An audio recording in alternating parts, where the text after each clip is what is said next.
Birleşen Ştatlaryň döwlet sekretary John Kerry Pakistanyň paýtagty Islamabada sapar etdi. Kerry bu saparynyň dowamynda Pakistanda terrorçy toporlara garşy alynıp barlayan harby operasiýalara gowy baha berdi. Pakistanyň Milli Howpsuzlyk goýunça maslahatçysy Sartash Aziz bilen geçirilen bilelikdäki medeniýet ýygnagynda Kerry Pakistanyň Demirgazyk Waziristandaky islamçy töweşijilere garşy ençimäläp geçiren harby kampaniýasynyň möhüm netije berenligini aýtdy. Emma ol töweşijilere garşy göreşiň agyrdygyny we gutarardan entek ýerdigini sözüniň üstüne goşdy. Şeýle dol Pakistanyň Hindistan bilen ara çägindäki zorluklar dogrusynda aladalanma bildirdi.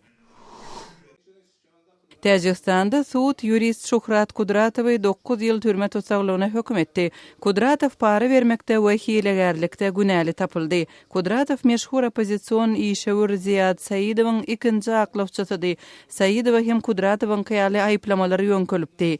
Kudratowyň aklawçysy aýplamalaryň syýasy sebäpler bilen baglydygyny aýdyp, apelляцион suwda ýüzlenmekçidigini ma'lum etdi.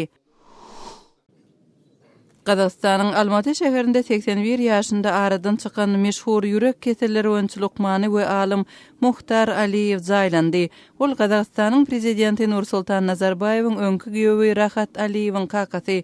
Qazaqstan häzirki wagtda Awstriýada öýt usulunda saklanýan Rahat Aliýewiň ýurduna berilmegini gazanmaga synanýar. Rahat Aliýew özüne garşy ýönkölýän aýplamalary syýasy sebäpler bilen baglaşdyrýar. Siz günüň täzelikleri bilen tanyş boldunuz.